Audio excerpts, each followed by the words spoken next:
Welcome, listeners, to the third UBERED podcast. I'm your host, Evan Kale. I was a full-time Uber and Lyft driver in Minneapolis, St. Paul for 4 years. I gave more than 8,000 rides during that time period, and I went on to write 2 books on the subject. UBERED, My Life as a Rideshare Driver, and the sequel, UBERED 2, both available on Amazon in Kindle and paperback format. These past 2 episodes, I have mainly talked about how I got into rideshare, the dollars and cents behind the business. The last episode was all about the pitfalls and flaws of being an Uber and Lyft driver. But for this episode is called Gross. So in this episode, I'm only going to share trips because I haven't really talked that much specifically about the cringeworthy rides. And I'm only going to talk about the gross ones. So if you're eating something right now, I would recommend either finish up, pause this, or, well, I hope you have a hard stomach because some of this stuff is pretty gross. I also came to realize in compiling all my gross stories, I have so many that I can't fit them into this one podcast. I'm going to have to split this into 2 or maybe even 3 different episodes. So this is Gross, Part 1. Now, initially, you might think to yourself, well, what could be so gross about being an Uber driver? You just have people getting in and out of your car. Let me give you an example of something. Think of the New York City subway. If you've never been on it, it stinks to high heaven of piss and shit. There are people that smell to high heaven. There's crazy homeless people that mutter to themselves. In fact, the closest thing I've ever seen to a wizard in my life was in the New York City subway system. When you get on the cars, there's puddles of who knows what, vomit, piss, mystery liquids. Human beings are gross, and when they're in a public setting, they're even grosser. There's this idea, even if it's something private like an Uber, there's this idea of if people are getting in and out, I myself don't need to exhibit hygiene or be clean. I can kind of just do what I want and treat everything around me like a bathroom because there's so many other influx of people coming in and out. Who's to single me out? And I'm not just talking piss and shit and like gross bodily fluids. I'm also talking the odors that people would track into my car. Like I have this one story. It's called Burning Christmas Wreaths because as I picked this woman up, it was a young girl, mid-20s. She was a sous chef finishing her shift, and I came to immediately recognize when somebody was a sous chef because they all exhibit the same disgusting body odor. It's this mix of like BO, cigarettes, fried food, and just death. Like death smell, unlike anything I had ever come to know through my nostrils before being an Uber driver, was the scent of a post-shift sous chef. It's like its own twisted brand of L'Oreal or something. So this one woman, I mean, her odor, it was unlike anything I had ever experienced in my life before. It was post-shift sous chef mixed with, it smelled like she had just taken a bunch of Christmas trees or Christmas wreaths and thrown them on a bonfire and stood over it. I could not for the life of me figure out what was the source of the odor. And I wanted to ask her, but I didn't want to be rude, especially because people in the restaurant industry, like, they usually tipped, so I was more polite to them than I was to anyone else. So even if it was like a post-shift sous chef where I'm like struggling not to bury my nose in my t-shirt, very polite. You know, you can't turn around and be like, good Lord, why do you stink? I actually scribbled in my little black book when she got out, burning Christmas wreaths. What the good fuck? Question mark, exclamation mark, repeated like 10 times. In another odor-related story, and this is actually just one of my favorite stories that I came to collect because it's kind of sad and it was very eye-opening for me. I'm waiting in the Lund's parking lot. Lund's is a grocery store here in Minneapolis. It's like a chain. The Lund's parking lot was the one place in downtown Minneapolis that I could wait for free and not have to pay for parking because when you're waiting for a ride in downtown Minneapolis, pretty much everywhere is a meter spot, and those meter maids are on you like flies on stink. I grew to harbor so much animosity for those meter maids. To this day, sometimes I just flip them off. I just think, like, if you're going to do a job where the sole purpose of your job is just to take a dump on people, then, like, fuck you. Get a better job. And yes, I realize they are doing a public service and they are collecting money for the city. There's better ways to do it. God, I hate them. I hate them. Anyway, I'm digressing. So I'm waiting in the Lund's parking lot for a ride. And I get the Uber app beeps. And it's requesting a ride right from Lund's, right where I'm at. So I just immediately hit the I'm here button. And I turn on my car and I wait. And coming out of the grocery store and walking toward me, 2 individuals, one black and one white. It's like a drugs will do this to you poster. The white guy's in a suit and tie and the black guy's in rags. And they come up to my car, and the guy in the suit taps on my window and I roll it down and he goes, "Hey, my name's David. I'm buying the ride. This is my friend. take him where he needs to go. It's a shelter. I loaded the address on the app. Just, you should be good. And then he goes, hey man, good to see you. And he takes out his wallet and he hands this guy probably like $500 just in Benjamins. So this guy gets in my back seat and oh my God, does he stink. And to make matters worse, he's got a red Solo cup in his hand, which Minnesota is one of those states. I mean, most states are like this, but you can't have an open container in a car. You know, I could go to jail myself as a driver, even if I'm not drinking, if I got pulled over. But he assures me there's no booze in it. He goes, don't worry, man, ain't booze. Okay. What's your name? I'm Evan.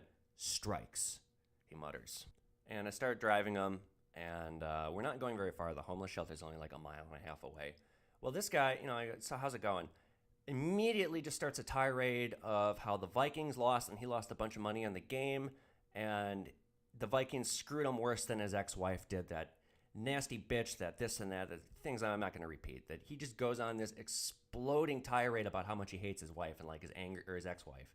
And his anger just is quickly mounting. But what's curious is this guy's like super duper homeless. I mean, he looks like he didn't arrive at destitution yesterday.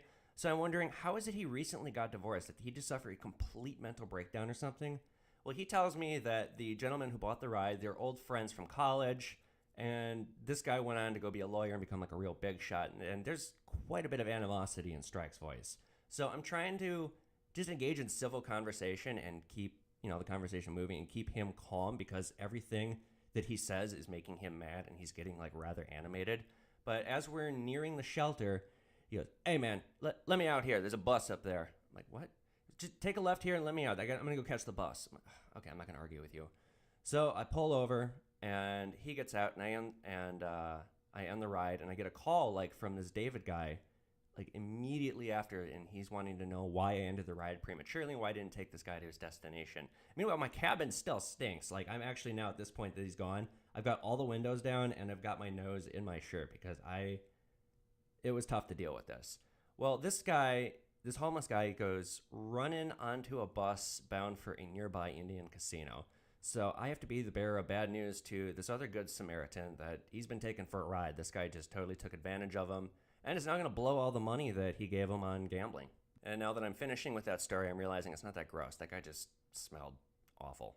But there were lots of awful smells. I came to be desensitized toward it. When I first started, it was, I was wondering how am I going to deal with all these nasty body odors, but within 300-400 trips, like within like my first month of doing it, it's like, okay, this is just part of being a transportation professional and meeting strangers, is you meet strange odors. And speaking of strange odors, that brings us to our next story, which I never even wrote about it. I was going to put it in UBERED too, and for whatever reason, I cut it out. I cut out like 15 stories because it was just too long. By the way, if you haven't realized, I am not going in order for these stories.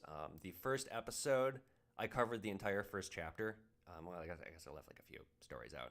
But I went chronological for the first episode. I'm not going to do that anymore. The rest of these episodes, I'm either going to be talking about something relating to do with the rideshare industry, or I'm going to be sharing stories of a certain nature. They'll either all be gross, they'll all be funny, they'll all be intriguing, that kind of stuff. But without further ado, the story of flower power. So this was in the winter. This was about 2 years ago. Maybe trip 3,000, somewhere in there, 4,000, between those two. I am in the distant suburb of Maplewood, which, as I said in episode 2, if you end up in one of the far suburbs from outside of downtown Minneapolis, basically if you end up like 5 miles outside of downtown Minneapolis, you are screwed, because within that is what I call the money zone, the area where you are most likely to catch a surge ride, where there's a lot of people, so you don't have to rack on a lot of dead miles, meaning miles you don't get paid for. The more people you have in a concentrated area, the greater the odds are somebody's going to need a ride close by to where you dropped off the last person. But if you go to the rural suburbs, you suddenly become the closest driver to passengers both near and far. Meaning, even though you're in Maplewood, you might be the closest driver to somebody who's calling from 20 miles north or something ridiculous. And guess what? With almost certainty, that person, if they're that far out from the cities, they are not going back to the cities. They are just going further and further away. Anyway, so I've made the mistake of taking some rides I shouldn't have. I've ended up in Maplewood, and I've been sitting in my car for over an hour, and finally I get a call to White Bear Lake, which is pretty far out from the cities. I look at my phone, and this girl's got a bad passenger score, so that clues me with a high degree of certainty that this passenger is going to be going to a destination that I don't want to go, meaning further north or just further into obscurity, whatever direction.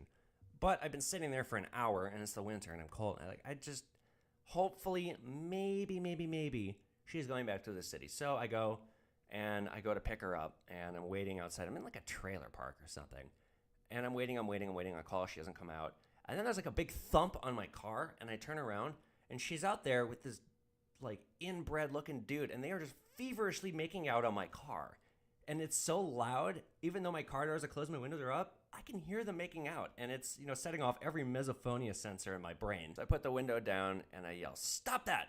And they don't listen. I beep the horn. I go, "Stop that or I'm going to leave you." And she just separates from her boyfriend and she goes, "I'm going to be back up on that dick, boy."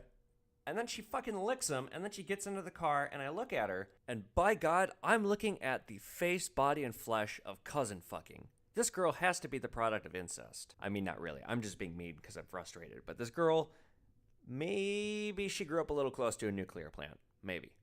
I mean, not really. I'm just making mean jokes because, well, thus far as a passenger, she left much to be desired. Not to mention, when she did speak, it sounded like she had been hit numerous times over the head with a 2x4. She looks at, this is in my 335, I had these back sunscreens that covered the back windows, and I usually put them up because it made it look really classy. It was kind of like a poor man's tint, and I didn't want to get my windows tinted because Minnesota is really strict about window tint laws. So she goes, "Are these screens going up or down? These screens is pretty."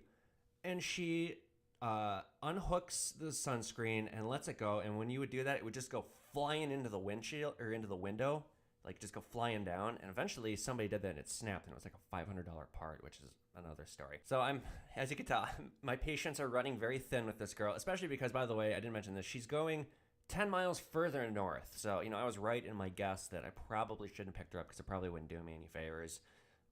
Guaranteeing now, by the time I drop this girl off, I am stuck with a capital S. There's no way that I'm going to get another ride. And if I do, with 100% certainty, is nobody going back to the cities. It's going to be 8:30, 9 o'clock on a Wednesday night. So this girl's trying to talk to me.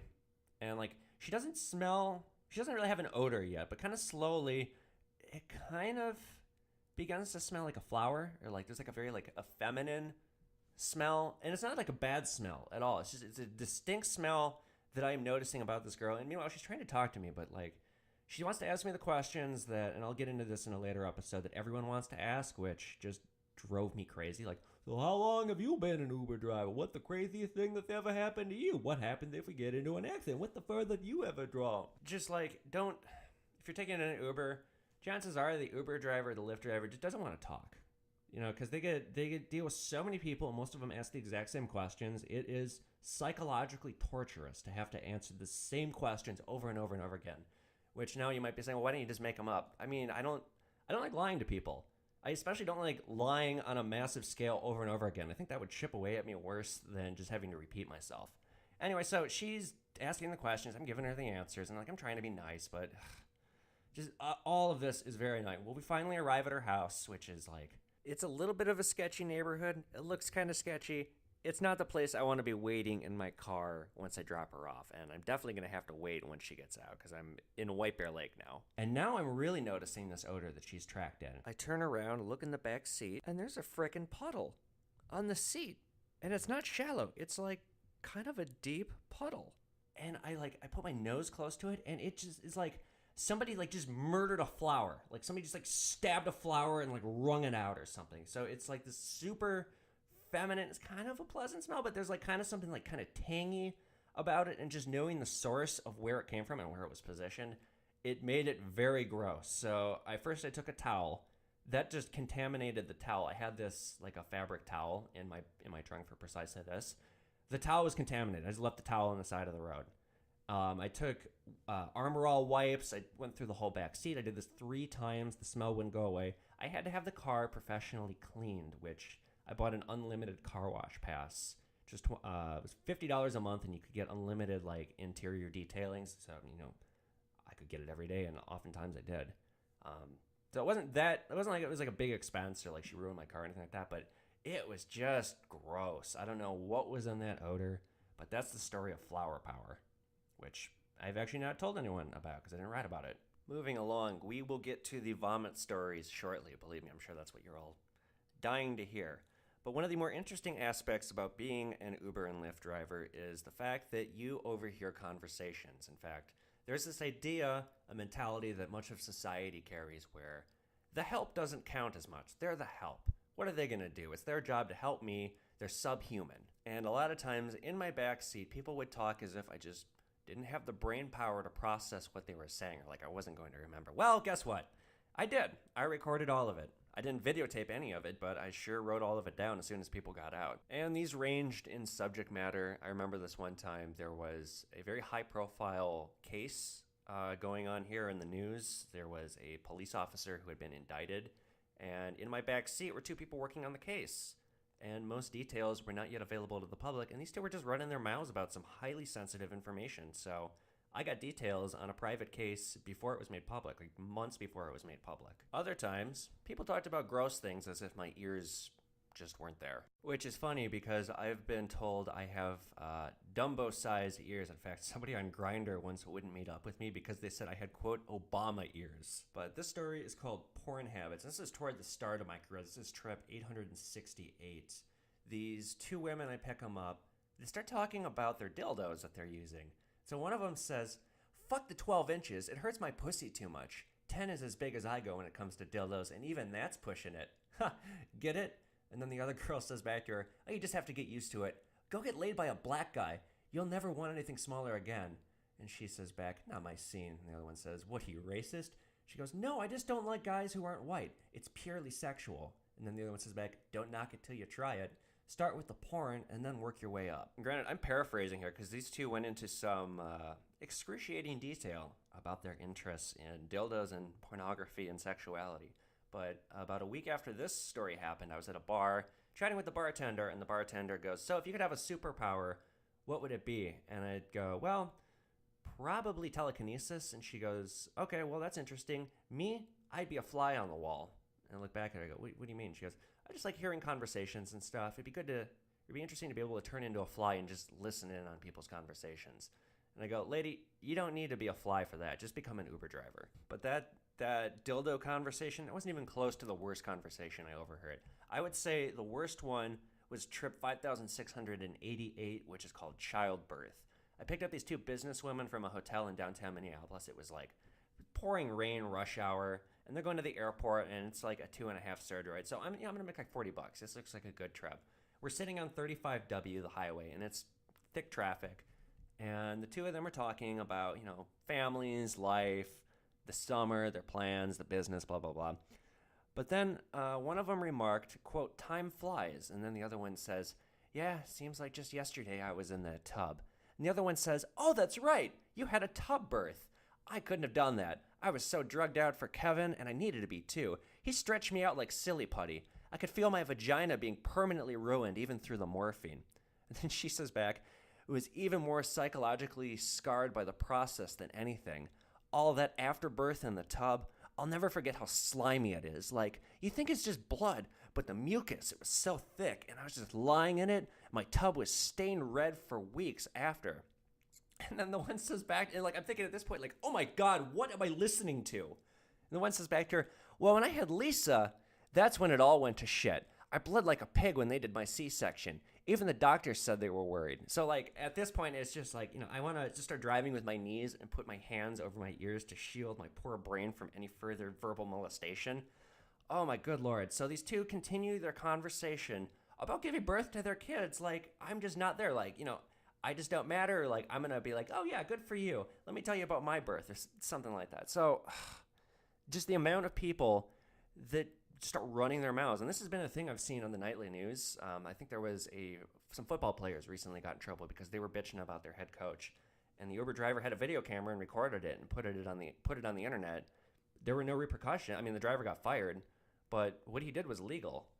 Just remember, what you say in your Uber, there's no confidentiality agreement. You're not, by agreeing to Uber's terms of service or by hailing a car, nobody's signing an NDA. What you say in an Uber, the driver is listening, and they might be doing something like I am, making a series about all the people and all the secrets that they hear. In fact, that's how That's how my man Lester concluded the broadcast, telling it how it is. He said, watch your mouth. Uber drivers are allowed to repeat what you say. They can record what you say, and they can publish it. The companies can fire them for it, but it still puts it out in the public sphere. And also, listeners, you should know that I fucking love Lester Holt, and I watch the nightly news every single night, like a senior citizen, at like 3 o'clock in the morning, straight up. Getting back on the topic here, the conversations that I would overhear weren't necessarily always the most disgusting things. Sometimes people just told me things that were, they're nasty, and they put a expression on my face as if I am actually looking at the thing that is being described. That's how you know it's really gross. So I got 2 stories related to that. The first one is called dental school. So despite being a Jew, well, I don't really practice anymore, but I was raised Jewish and bar mitzvahed and all that stuff.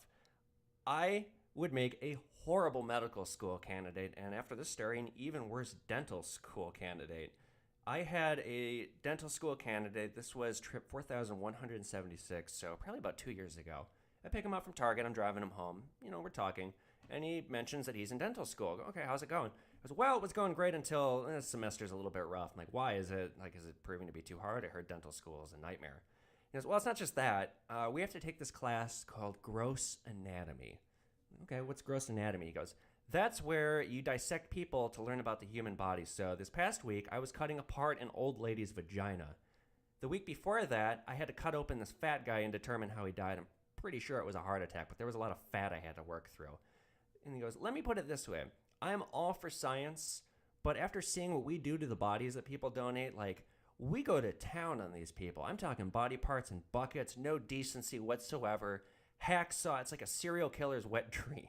And so, at this point, my jaw is to my lap, and I'm just like, oh my God.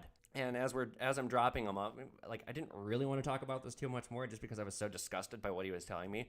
But he gets out of the car, he goes, I used to watch the show The Walking Dead, but man, it just ruined it for me. So needless to say, I will not be going to dental school or medical school at all anytime soon. In another overly descriptive trip, I drove a carpenter who he, like so many others I had driven, had gotten a DUI and lost his license and was relying on Uber and Lyft to get around town. Well, he tells me that he had worked a job last month where they had gotten a call about this horrible smell coming from a unit. When they opened it up, they found that the person who owned the unit had died, and they just didn't have anyone close to them in life, and they had started to rot into the couch. So the first thing they had to do was remove this couch that the decomposed body, there were still flakes and parts on it. You could see the outline of the person, and the apartment still stank, and oh my God, it was one of those incredibly vivid, shockingly disgusting stories. And so when I dropped this guy off, I go, hey, you kept the couch, right? Luckily, he thought that was as funny as I did. And I did miss one. I've got one more story about some disgusting thing I overheard. So I pick up, this was, oh gosh, this must have been about 3 years ago now. This was trip 3,368. So it was toward the end of the first Ubered book. I picked up this group of younger people, and they're late 20s, early 30s, and they're going from Edina to St. Paul, which is long fare. So we're chatting, and I mentioned to them, because I was starting to mention to some people that I might be writing a book about being an Uber driver. I eventually stopped telling people that because I noticed it was like telling people that they're on a reality show. They just behave differently when they heard that they might be being recorded. So after I published Uber, I just stopped telling people about the book. But so I told these people that, hey, I'm writing a book. Do you guys have any good stories you might want to share? And the car looks to the girl sitting behind me, and they say, Ashley. And the girl named Ashley goes, all right, I got one.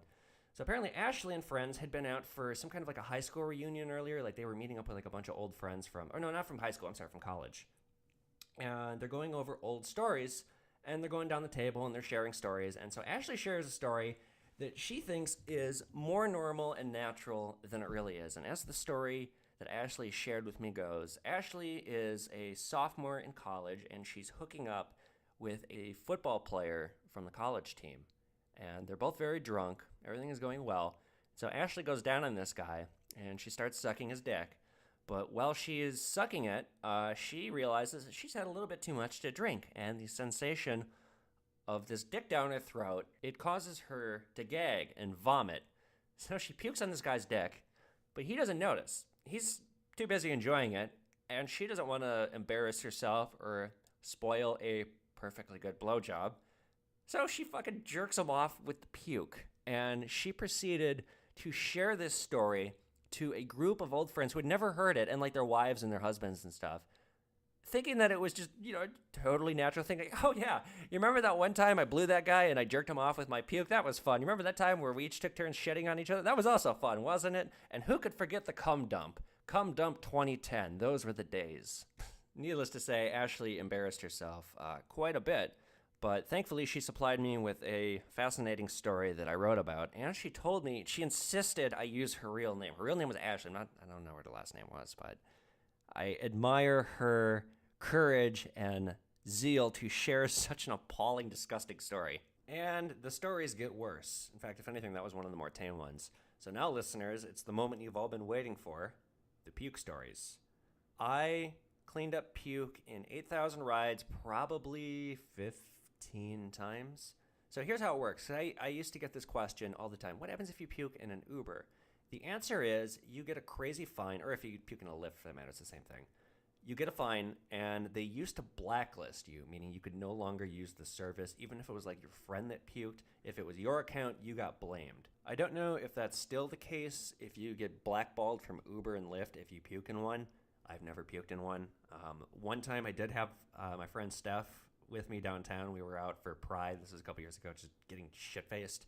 And she had to puke, but luckily she opened up the door and puked on the side. The driver was still pissed, but we compensated him. And my account on I think we were taking a Lyft, and I can still take it as a passenger. So obviously I didn't get the fine there. But as for that fine, it goes 100% to me. Uber doesn't take a cut.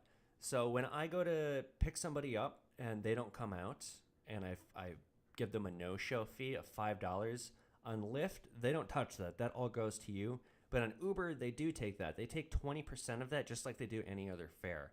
And actually, the split has changed. It's a different split now. It's not 80-20 like it was when I started. And like I was promised I would be grandfathered, but that's neither here nor there. The fine for puking started at, I want to say $90 when I began, and by the time I quit, it was up to $150. And what I started to do, I would look for pukers, because by the end of my career, I wasn't getting paid nearly enough money to drive around the night. And like I mentioned in episode 1, I was in a fraternity in college, so puke does not bother me at all.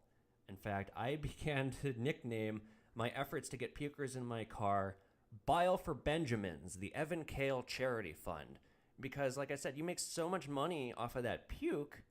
Oh shit, for $150, I'll fucking eat it. Watch me. I could do one ride with a puker and make more than I would all night driving. All I have to do is deal with maybe 1 hour of unpleasantness instead of 6 or 7.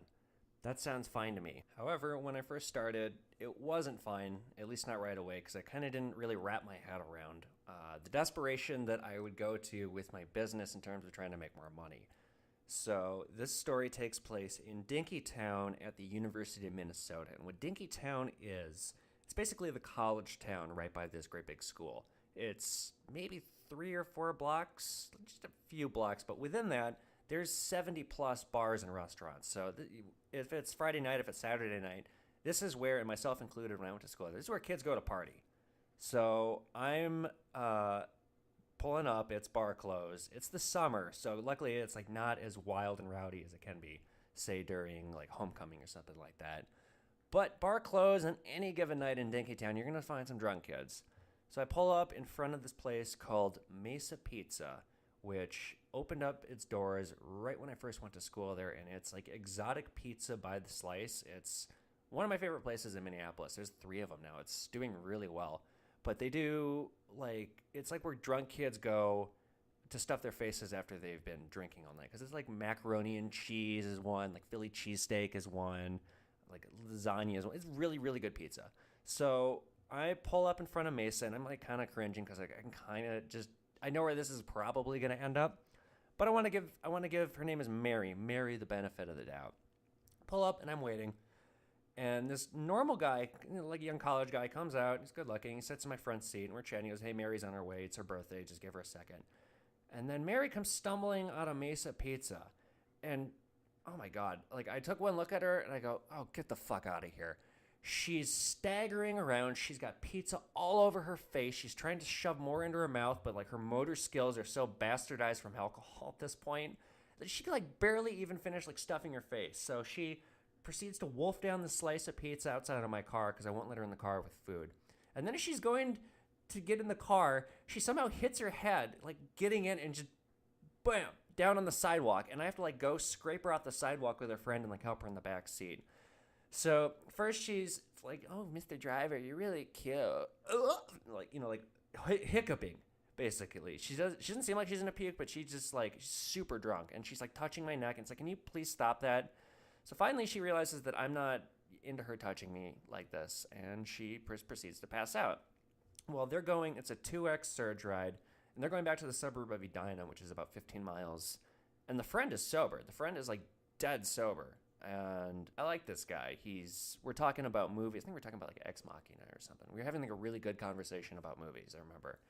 But as we're maybe, I don't know, a mile from her house, not even, I had glanced in my rearview mirror like midway through driving because I had actually just forgotten that Mary was in the backseat because she just passed out. She was just like asleep, like passed out.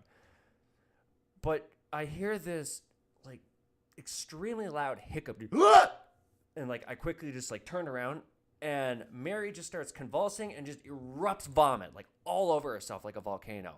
And I say, "Oh, God damn it." Because we're a block away from her house. And I have vomit bags. Like, why didn't you say anything?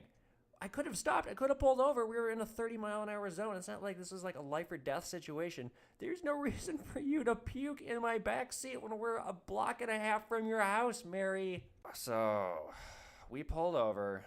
And the car just stinks to high heaven of puke. And it's not a little puke. It's a lot of puke. And it's the chunky kind. So I can tell what kind of pizza Mary was eating. It's that distinct.